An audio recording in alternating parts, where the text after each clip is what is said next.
I'm going to be talking to you about the 72 ways to stay anxious. And the reason that I'm going to be doing this is because there's an incredible power in what we call inverse thinking. And inverse thinking is basically if you want to do something or get something done, one of the powerful ways you can think about it is what are all of the things I would do that would ensure that it never gets done? So in other words, if we were going to say, how could I make a fantastic, excellent marriage? One of the fastest ways you can determine what types of actions would create that excellent marriage is to use inverse thinking and to go, well, what would absolutely wreck my marriage?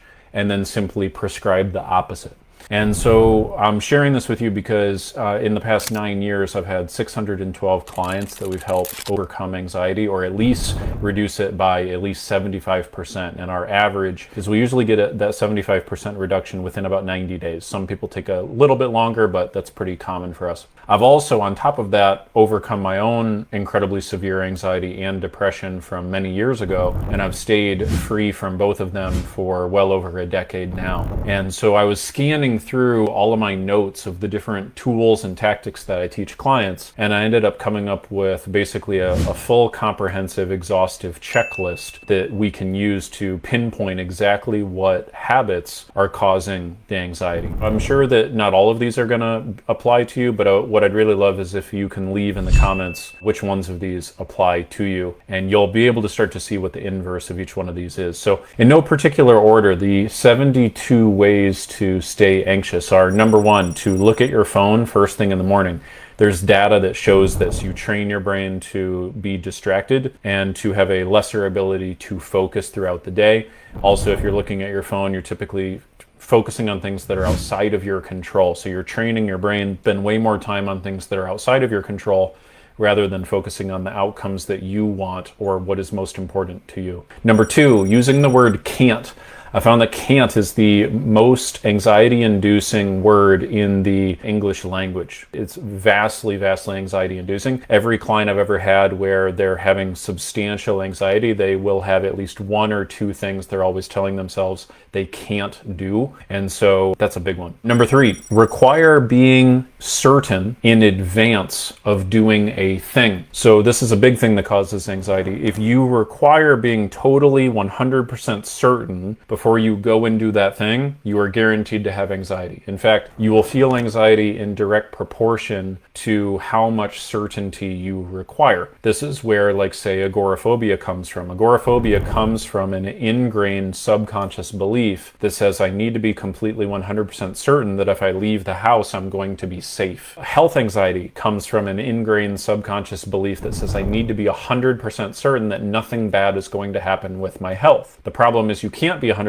certain, and so when you believe that you must be 100% certain, you end up chasing your own tail, and that process of chasing your own tail is what creates anxiety. That's basically what anxiety is. In other words, anxiety is when you chase after something that you believe that you have to have, but that you cannot get. The fourth one, that this is a perfect way to stay anxious, is to imagine things going badly repetitively rather than things going well. So what most people don't realize is that you're actually training your brain in what to expect when you mentally rehearse how something is going to go. So if you visually rehearse something horrible happening, say getting in a car accident, then what that means is the next time you're actually physically around that car, your nervous system now believes that you're going to get in a car accident more than it believes that you're not. And so one of the key things we're always teaching our clients is that repetition equals belief. So anything you repeat to yourself, either from a language standpoint or simply visualizing something taking place, the more you repeat it, the more certain you will become that that is going to happen. And that applies for both the negatives and the positives.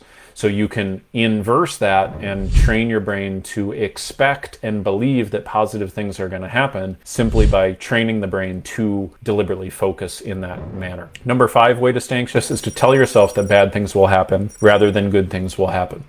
Okay, so one of the most powerful phrases in the English language is going to. ABC is going to happen. So rather than saying, I'm going to freak out, I'm going to have a panic attack, what if they're not going to like me, okay, whatever it is, you want to start prescribing for yourself positive declarations. XYZ is going to happen, whatever that positive thing is. I'm going to crush it. I'm going to do well. We're going to be just fine. We're going to get through this. Positive statements that are declarative, that have a big fat period at the end, will start to inverse the anxiety. Number 6 way to stay anxious is to compare yourself to a mental ideal, whether that is trying to please everybody, be perfect, be, successful enough, achieve enough, make sure that your mom or dad is happy, make sure that you're keeping up with the Joneses, make sure that you're getting promotions faster than the guy in the cubicle next to you. Whatever sort of comparison you're doing, that's a perfect way to stay anxious, is to compare yourself to an ideal. Another great way to create anxiety is to use the phrase what if. Okay, the phrase what if basically creates anxiety 99 times out of 100, because there's very few people who go, what if it all works out great? What if it all goes perfectly? What if this is a blessing? What if this is an amazing experience? Usually we go, what if this horrible thing happens and we all die? So you want to get rid of that phrase. Number 8 way to stay anxious is to hunch over. Okay, there's been data and studies that have shown this, that people with bad posture actually have higher levels of cortisol in their body, which is the stress hormone. Your risk tolerance goes down when you hunch over. Your self-confidence, your self-esteem goes down. You're literally changing the biochemistry in your brain when you hunch over. That's a great way to stay anxious.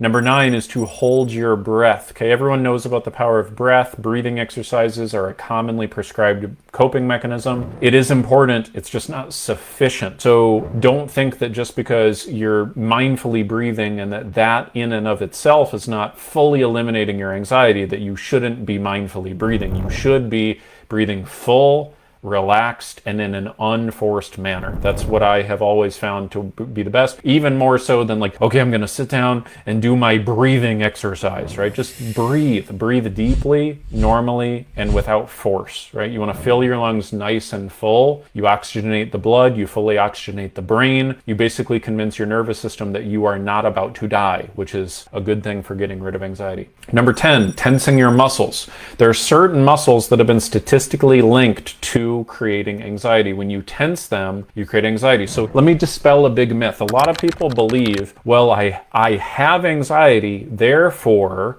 I don't breathe properly, and I fidget, and I tense my muscles, and on and on and on and on. So basically what they say is, I have anxiety. Anxiety is just a thing that's happening to me, and because I have this, I'm doing these things with my body. It's actually the inverse. Every little one of these 72 things I'm telling you adds up into the totality of anxiety, or whichever number of these you're actually doing, that's what is creating the anxiety. Okay, and again, beyond the purposes of today's video for me to give you the receipts for every single one of these things, but one of them I can tell you, this is a bonus one, maybe it's on here somewhere, is your facial muscles. Okay, so they did a study. They took 2 groups of people. First group of people were exhibiting no signs of depression. Second group of people were exhibiting signs of depression. They felt depressed. They took both groups of people into a lab for 20 minutes a day for 30 days. What they did with the depressed group is they had them hold a pencil in between their teeth. It artificially activated the muscles of a smile. They did that 20 minutes a day for 30 days. The second group that was showing no signs of depression, they had them hold a pencil between their nose and upper lip, artificially activated the muscles of a frown. At the end of the 30 days, the majority of the groups had flip-flopped their common core emotion, what we call your emotional center of gravity. As in, the previously non-depressed people now felt depressed. The previously depressed people now felt non-depressed. This is simply because they retrained the common facial expression that they were using, the way in which they used their body. And that was just one of these 72 things, right? So you change the way you habitually use your breathing, your posture, etc. It all adds up, okay? Number 11, way to stay anxious is to fidget. Okay, people again will commonly say, well, I'm anxious because I fidget. No, you fidget and that makes you feel anxious. So take control of your body movements. Become aware if you're doing it and stop it, okay? And you'd be amazed, but it actually changes. So like the way I always prescribe it for my clients is sit how you would sit if you felt confident. Breathe how you would breathe if you felt confident. Put your hands in your lap as if you felt confident. As you embody the physiology of confidence, you actually activate the emotion of confidence. Okay. Number 12 way to feel anxious. Assume the worst. I know this sounds so basic and common sense. Rather than assuming that the absolute worst case possible thing is going to happen, why don't we instead go, is that really true? I mean, do I really know for sure that that horrible worst case scenario is going to happen? Great. Since I don't know what's going to happen, let's not operate and assume that it is. Okay. 13, use ineffective coping mechanisms over and over, hoping for a new result. Okay, latest research from the National Health Service over in England has now shown that less than 50% of people who use talk therapy will ever find it to be sufficient for full anxiety recovery. So over 50% find it to be insufficient. The numbers are even more staggering with medications. So the most recent research out of the National Institute of Mental Health has shown that less than 25% of people who use medications will find it to be a viable long-term solution to the anxiety. I don't have data on meditation and journaling and breathing exercises, but I'm sure it's even way higher. So yet we keep doing the same old coping mechanisms, hoping it's going to change something, but it doesn't. Number 14, perfect way to stay anxious is to keep saying the same thoughts and stories out loud to other people. This is a big reason why people continue to stay anxious after years and years of talk therapy. It doesn't have to be talk therapy, but when you go to a therapist, what you typically do is you tell them about how your week was, and you tell them what was on your mind for the week. And what most people don't realize is that you have 60 to 80,000 thoughts a day, but 80 to 90% of those thoughts are exactly the same day by day. So you're constantly training your brain of what thoughts to think. When you train your brain what thoughts to think, you train your nervous system of what feelings to feel. And on and on. That's how you end up getting stuck for decades. So the fastest way to start changing how you feel is start changing the purposeful thoughts that you're thinking. Number 15, way to stay anxious is to check your messages and notifications constantly throughout the day. This creates what we call attention residue and attention fatigue. Basically, if you are working on one thing for an hour and then you check your notifications and then you try to get back to what you're working on, you now have attention residue. A percentage of your attention is still on that interruption you just had. The more of those that you have, the more overwhelmed you feel. The less focused you are, the less productive you are, and therefore the more overwhelmed further you are. So you got to start using what we call block timing. You need to block out purposeful sections of your calendar where you're going to focus on one thing at a time. That is a powerful antidote to anxiety. 16, focus most of your energy on things that you cannot control. One of the exercises I do with my clients is I call it the 3 buckets. So I'll say, okay, we've got things that you have total control over in bucket number 1. In bucket number 2, we have things that you cannot control, but you can influence. And then bucket number 3 are things that you cannot control and you cannot influence. And then I will have them figure out what percentage of their energy and time are they putting into those 3 buckets. And it's a very illuminating exercise. You want to be putting about 80 to 90% of your energy on what you can control, about 15 to 20% on what you can influence, and basically 0% of your energy on what you can neither influence nor control. Number 17 way to stay anxious is to expect others to abide by your rules. We tend to think that everybody else is violating the rules for respect and courtesy, showing love and showing appreciation and so on. But what we have to realize is we all have our own subjective set of rules. No one else has an identical set of rules to us. And very often other people are trying to do the right thing. They're trying to love us, show us appreciation, show us respect, but they're not doing it in the way that we believe they should be. And because they're not doing it in the way we expect them to, we then feel anxious. So if you keep trying to get everybody to follow your rules, it's going to create anxiety. Number 18, tell yourself that unless circumstances go perfectly, then you cannot function, right? That's a perfect way to make sure that you start to feel horribly, horribly anxious. Number 19, tell yourself that unless you perfectly fit a certain standard, that you're not good enough. That's a perfect way to make sure that you feel horribly anxious for sure. Number 20, have 0 regularity in your daily routine. Okay, if you don't have any regularity in your daily routine, that has been proven to show it creates a horrifically anxious pattern. So you want to have an optimized routine for sustainable recovery. Number 21, obsess over how much sleep you get. What I've found over the years working with people to help them improve their sleep is that sleep is actually paradoxical.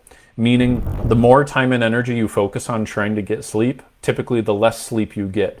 The more you adopt a belief of, it doesn't really matter, like the sleep that I get is the sleep that I get, then you'll actually tend to sleep better. Now, there is a balance, right? Like you do want to say like have a certain time you're going to bed, have a regularity in your sleep routine, basically have some good sleep hygiene, right? Things like that. But at the same time, when you're going to bed and you're going, oh gosh, am I going to sleep? How am I going to sleep? Am I going to get this many hours? That's very often the number one impediment to getting more sleep. So when my wife was going through chemotherapy and she was not sleeping well because her body felt totally differently, one of the things I had her do is to try to stay up as late as she could, and she fell asleep like a rock every time. So that's an exercise that works pretty well. Number 22 way to stay anxious is to speak with a nervous or hurried voice out loud or internally. So most people are aware that they need to use positive self-talk, but most people are unaware that you're going to be far more influenced by the tonality and the volume of your voice, both externally and internally, and that will create more of an emotional response. So for example, if I came up to you and I said, everything's okay, don't worry, it's all going to be all right. If I said that to you, you'd immediately start feeling anxious because you'd go, well, okay, who died, right? But if I came up to you and I was like, everything's literally totally fine. We're totally, completely, absolutely great. If I use that tonality, then it creates a very different feeling. So one thing that we work with our clients on is helping them train their brain to use a different tonality with their internal language. Number 23 way to feel anxious is to have no goals.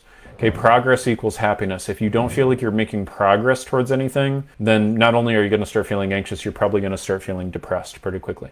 Number 24, have no plans to achieve your goals.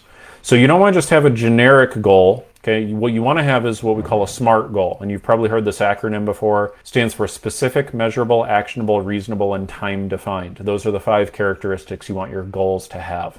Number 25 way to stay anxious is to not have a mental conditioning routine. You got to move beyond the coping mechanisms, and you need to have a conditioning routine. Just like if you want to have really strong physical health, you need to be working out and going to the gym every week for the rest of your life. You might have a 1 or 2 off days or something like that here and there, but you generally want to have consistency. Consistent action breeds consistent results. Number 26 way to stay anxious, isolate yourself. This is a common thing that people do. They think that if they isolate themselves, they're going to get rid of the anxiety, and you're not. You're just going to temporarily reduce the triggers, okay? But it's just going to make the problem worse in the long run. Number 27, make your self-worth conditional on other people's opinions. So basically convince yourself that you're not good enough unless other people approve of you or something like that. That'll definitely make you anxious. Number 28, withhold love from yourself. This is kind of saying the same thing. When you make your self-worth conditional, you basically convince yourself, well, I'm not worthy of love unless I have done XYZ, unless I've achieved XYZ, or unless I've pleased these people, or unless nobody's mad at me, or unless I solved everybody's problems, or unless I'm perfect, or whatever. Okay, that would be another way to make sure that you feel horribly anxious, is withhold love from yourself. Number 29, try to be perfect. That'll be a perfect way to stay anxious. 30, don't allow yourself to make mistakes. 31, grade yourself on outputs rather than inputs. So this is something we call playing the game of life from the outside in rather than the inside out. There's lots of version of playing the game of life from the outside in. When you do that, you end up convincing yourself that your power exists elsewhere. So in other words, like, I don't get to feel good about myself unless they're pleased, or unless I'm perfect, or unless everything goes according to plan. All of those are basically instances where you don't get to feel internally how you want to feel unless this external thing goes how you want it to go. Okay, and that becomes problematic. Instead, what you want to do is reverse that. You want to play the game of life from the inside out, meaning that you measure yourself based off of your intentions, your actions, okay, things of that nature. Isn't it true that you've done things with all of the best intentions and you still get a bad response from people sometimes? But you should grade yourself on the intentions, right? And say, well, hey, I really did my best to help that person, so that's great. I'm going to give myself points for that. Okay, that's the key thing. This is another big thing of self-esteem. It's incredibly impossible to have great self-esteem if your self-esteem relies on other people's opinions, unless you only surround yourself with people who have opinions like you, which is a big problem in our society. We've got people going in echo chambers, and we only hang out with people who agree with us politically and who validate all of our thoughts and feelings. That's a good way to boost your self-esteem temporarily, but you'll be fragile as a piece piece of paper, because as soon as you run up against somebody else who doesn't think exactly like you do, your whole self-concept will dissolve. Okay, you got to start deriving your self-worth from your inputs, not your outputs. Okay, number 32, way to stay anxious is to tell yourself you will try. The word try is in the top 5 anxiety-producing words.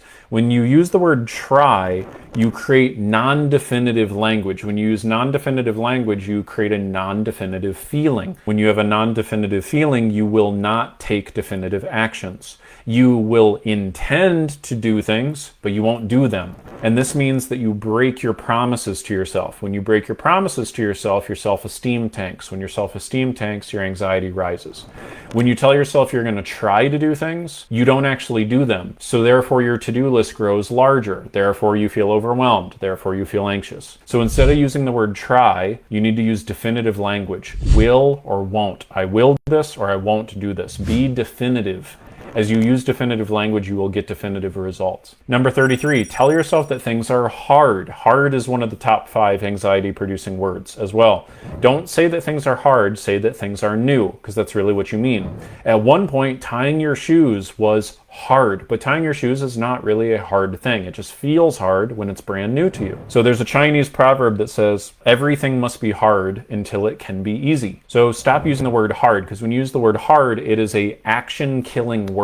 Instead, you just want to say, this is new to me, and therefore it feels more approachable. You will take more action. As you take more action, you will get better. Things will feel easier. Number 34, way to stay anxious is to eat malnutritious food. So there's a mantra that I like, which is give the body what it needs, not what you want. Okay, and this is a really good way to get rid of anxiety. 35, way to stay anxious is to focus on the past. You can't, again, this is one of those buckets of you can't influence it and you cannot control it. So why would we focus on it? Number 36, focus on processes rather than desired outcomes. So here's what I mean. Let's take like physical exercise. A lot of people who have anxiety, they do not have the physical health that they want. And one of the reasons why is they focus on the process involved with something rather than the outcome. So they think about, well, I'm going to have to wash my gym clothes, then I'm going to have to pick out my outfit, then I'm going to have to find a gym, then I'm going to have to drive to the gym, then I'm going to have to find the equipment, then I'm going to have to pick out a workout plan, then I'm going to have to do this, that. They think about 30 things involved with the process as opposed to thinking about the end outcome of how they would look and how they would feel with the body that they want. And one thing I'll tell you is when you focus on the desired outcome you want, you will end up creating action. When you focus on the process to get something done, you will create procrastination and avoidance. That's just one of the laws of the human psyche. Number 37, focus on multiple tasks at once instead of one at a time. Number 38, keep replaying unpleasant memories. Some things are just worth deleting in your brain, right? They're just not worth replaying and going back to. You can only focus on so many things in a given day. So why in the world would we focus on the past? Why in the world would we focus on the negative things from the past that we cannot change and that we regret? It makes no sense. All that's going to do is tank your energy in the present, and then you're going to take a bad action in the present and things are going to derail themselves even more. Number 39, tell yourself that you don't have choices. We feel anxiety in direct proportion to how few choices we convince ourselves that we have. So if you tell yourself, this is why can't is the number 1 anxiety inducing word. So if you tell yourself you can't do this, can't do that, can't do that. No, I would do that, but I just can't because of this. Bullshit. You're the one in charge. Okay, I'm not saying every human being on the planet has the same amount of choices. That's not true. I'm not saying you have an infinite amount of choices. However, what I am telling you is that you have vastly more choices available to you than you are convincing yourself that you have. I can guarantee you that. If you are feeling anxious on a daily basis, you are convincing yourself you have fewer choices than you have. Some of them might be small, some of them might be big, but that it is happening for sure. Using the phrase have to, this is number 40. Okay, what you want to replace have to with is choose to. Either choose to, or I will, or I won't. Okay, I had a client recently. She said, well, I have to help my neighbor. My neighbor knocks on my door 9 times a day. I have to help her or else she just keeps knocking on the door. And what I told my client is, no, she keeps knocking on the door because she knows if she keeps knocking, you're going to answer and then you're going to help her do whatever frivolous thing she wants you to do, like change a light bulb or check her smoke detectors or go to her mailbox for her. You're you're constantly training the people around you how to treat you. And so what very often happens is people say, I have to do this, I have to do that, I have to do that. And it's bullshit. It's just that you haven't set a boundary. You haven't set a proper boundary, and you're externalizing the blame to the other person to make yourself, convince yourself that you can't really change, to let yourself off the hook for taking responsibility and being firm with somebody and actually establishing a new boundary. Okay, the other thing is very often we use have to describe things that we do every single day that are actually important to us, that we would choose to do again and again. Say like, well, I have to pick up the kids, I have to make dinner, I have to work out. And what you want to do is say choose to, because it reminds you you're the one making these choices. It reminds you that you're the one in the driver's seat, and that is a powerful way to get rid of anxiety. Number 41 way to stay anxious is to believe everything that you think. Accept every single default thought that you have. Take every little knee-jerk instant reaction that you have to things as the gospel truth. Don't ever question what you think.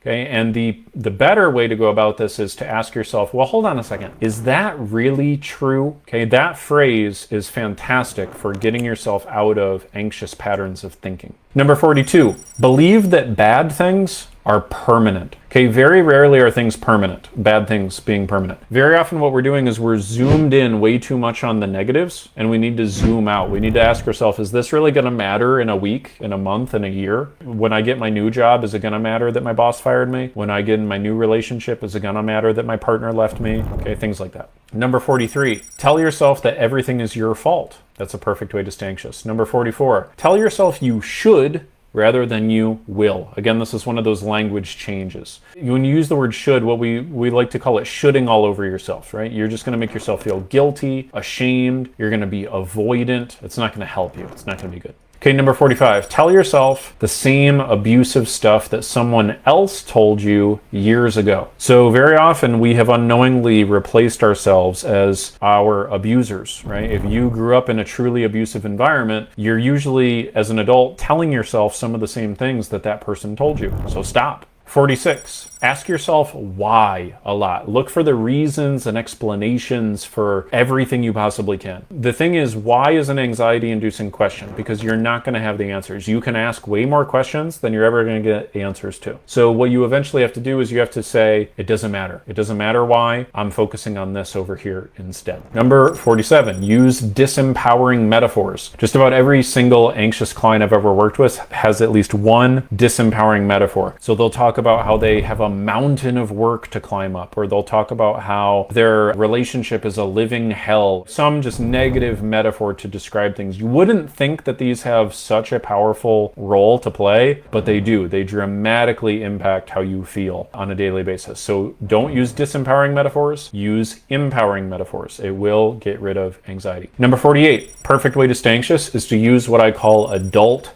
pacifiers. Drugs, alcohol, binge watching TV, social media, things that numb you, okay? Things that help you avoid dealing with the real problem, things that help you avoid asking yourself tough questions and doing the inner work that you need to do, and actually processing and moving through the thoughts that you need to move through. Okay, number 49, consume more unhealthy media as opposed to healthy media, okay? It's just like food. In fact, what they found is they used to think that diet and exercise were the two only things that really mattered for your physical health. They've actually confirmed it's now three things: diet, exercise, and your mindset. Your mindset can literally manifest disease in your body. So if you are consuming unhealthy media, it's just like eating a bunch of junk food. You're literally poisoning your system. So stop doing that. Number 50, hold on to blame for yourself or for other people, especially things in the past. Number 51, avoid your triggers and hope that that's going to make things better.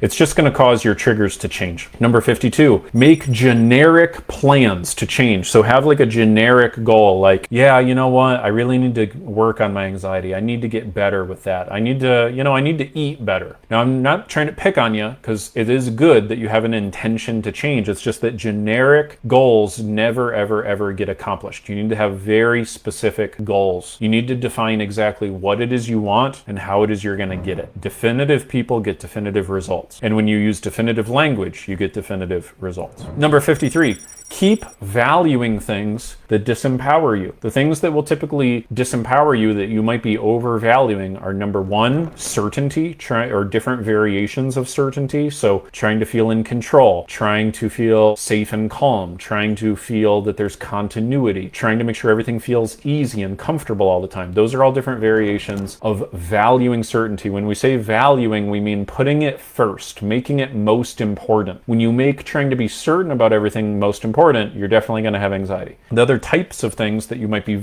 overvaluing are things that we call trying to be significant, or basically trying to be good enough. So again, trying to achieve, trying to be people-pleasy, trying to be perfect, trying to solve everyone else's problems so that they like you, basically trying to live up to some kind of standard. Okay, that is a clear indicator that your values are out of whack, and that is a surefire way to stay anxious. On that same thread, number 54, way to stay anxious, try to please everybody. Number 55, don't allow yourself to feel what you're feeling at all. This is what we call the strong kid fallacy. So a lot of you were raised, like I was, to not feel negative emotions, right? You were punished for having negative emotions, told you shouldn't cry or whatever. And so sometimes what ends up happening is you convince yourself that you shouldn't feel things at all. This causes you to shut down, isolate, and in some cases even, I've witnessed it create panic attacks, because when you're feeling a thing, but then you tell yourself you can't feel that thing, it's like you're at war with yourself. It's like the gears are grinding, and it can create like hysterics even. It can create really bad emotional outcomes. Now, on the flip side of this, you certainly don't want to not allow yourself to never feel anything. Like, to say that simpler, you want to allow yourself to feel what you're feeling,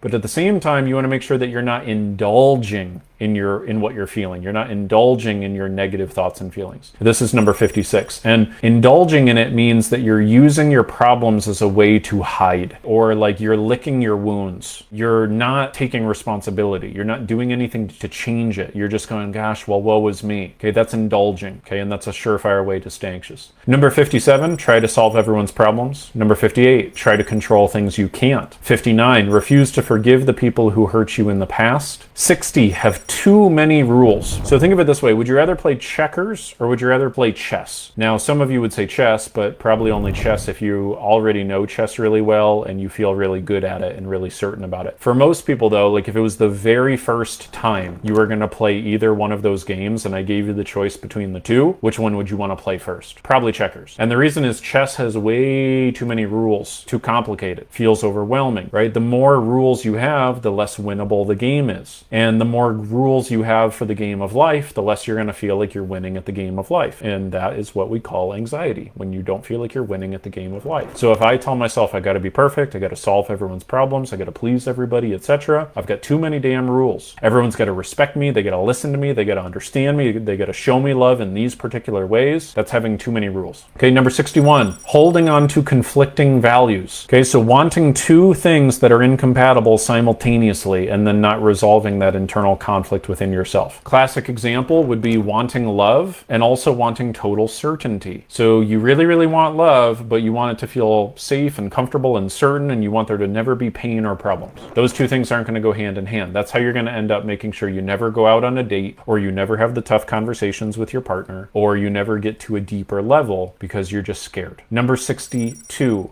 misorder your values. So very similar to having two conflicting values, you can put them in the wrong order. So if there's a big difference, say, between somebody who puts love first and certainty second versus somebody who puts certainty first and love second. That second person is only going to give love out freely when everything feels nice and comfortable and certain and easy, right? Versus the first person, if they put love first and certainty second, they will keep loving even during the uncertain times, which will generate more certainty. Number 63, refuse to appreciate the positive intent of your anxiety. If you just get mad at your anxiety, frustrated, blame it, basically have negative dialogue with yourself, you're just creating more anxiety. You have to appreciate the positive intent. It's either trying to keep you safe or it's trying to keep you from a situation where you might be abandoned or unloved. Those are the driving positive intents behind every type of anxiety out there. Number 64, never question your limiting beliefs. Perfect way to stay anxious. Just keep saying the same negative things to yourself over and over. Never question them, never change them. Just be on repeat. Have the same old negative song stuck in your head every day and don't change it. That's a perfect way to stay anxious. Number 65, ascribe a negative meaning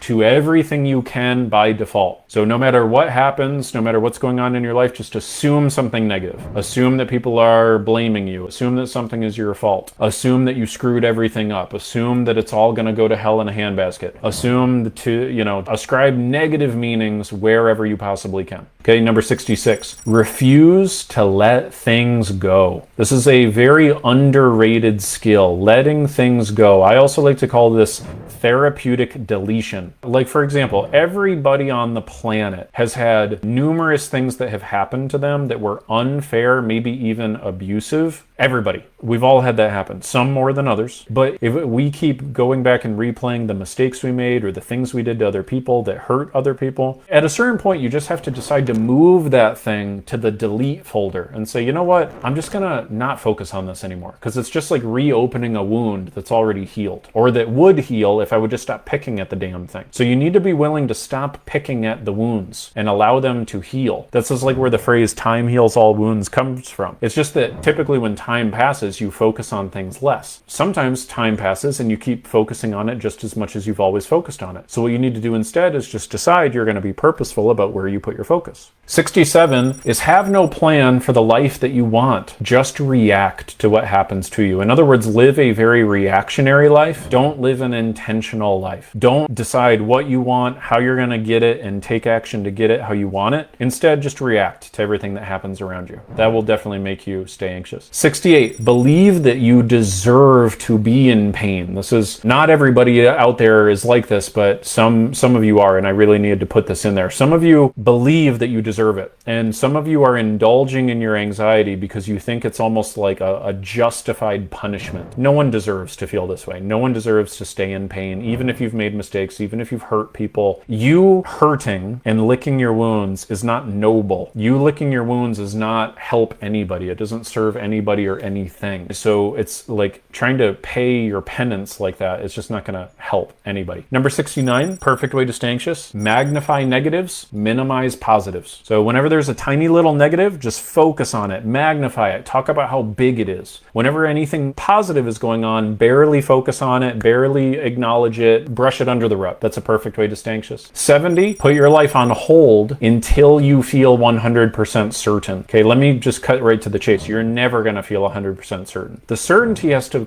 derive from internally. If you wait until the external environment all feels perfectly, totally, exactly certain, you're going to live your entire life in a waiting room. What you got to do instead is say, screw being a totally certain. I'm just going to take action. I'm going to make it how I want it to be. And through doing that, you end up generating certainty internally, which is a much more sustainable way to win the game of life. Number 71, recount your failures, but never your wins. And finally, 72, I wanted to end it with this one. Give your power away. Now, we tend to give our power away to three sources. If you're dealing with anxiety or depression, I guarantee you're doing at least one of these three things, probably multiple. Number one, you're either believing that circumstances have to go a particular way or there is no way that you can feel how you want to feel. So we call this the distortion of circumstances. So this can range all the way from I can't go drive my car if the weather isn't perfect outside, to I can't feel calm in my body if I'm feeling any kind of unidentified sensation at all, to I can't go and have a conversation with my spouse if they're in a bad mood, to I can't live in this country if the wrong person is in the White House, okay, which has happened in the past 10 years on both sides. People have talked about this. Basically, when you make believe that unless this circumstance goes exactly how I want it to go, I can't feel how I want to feel, I can't do what I want to do, I can't function the way that I want to function. That is a perfect way to create anxiety. The second type of giving your power away is giving your power away to other people. So this is what we talked about earlier, having lots of rules. So when you believe I can't feel how I want to feel, I can't act how I want to act if somebody else does X, Y, Z, right? Then you're screwed. You've given your power away to that other person. So you're just going to sit around waiting and being reactive to that other person until they do exactly what you want them to do. But they have a different set of rules than you. And very often they're doing what they believe is really right. They're trying trying to show you respect, appreciation, validation, love. It just doesn't meet your rules. So if you believe that everyone's going to follow your rules, then there you go. The third and final distortion that you might be doing where you're giving your power away is what we call the distortion of self. The distortion of self says, unless I do everything perfectly correctly, I'm a piece of shit, basically. Unless I have zero physical flaws, I'm not pretty. Unless I do everything perfectly at work, I'm a failure and I'm a screw up. Unless my kids are happy all the time, I'm a bad parent. Okay, things like that. So those are giving your power away to things that will inevitably just not line up the way that you might prefer them to line up. Okay, so let me know in the comments which of these fit for you. And then right now we have 6 slots available for this upcoming week with free coaching sessions. If you would like help on any of these, like if you've identified these and you're like, okay, what do I do now? How do I make progress on this? And you want some customized help. If you want me to share with you 2 to 3 strategies that are working for clients right now, completely for free. If you're joining us on YouTube, Spotify, or on our podcast anywhere, just go ahead and go to mentalhealthcoaching.com and book that appointment before we run out of slots. And this is, again, it's not a sales call. It's a completely free coaching call. I will basically just treat you exactly like I would a client and help you out so that way I can convince you that I can help you by actually helping you instead of trying to convince you that I can help you by trying to sell you, because I would just much rather help you. And then you go, wow, this guy knows what he's talking about. So that's my big selfish reason for giving you half an hour of my time for free and just helping you. So go ahead and do that. Otherwise, I'll see you guys. Take care. Bye.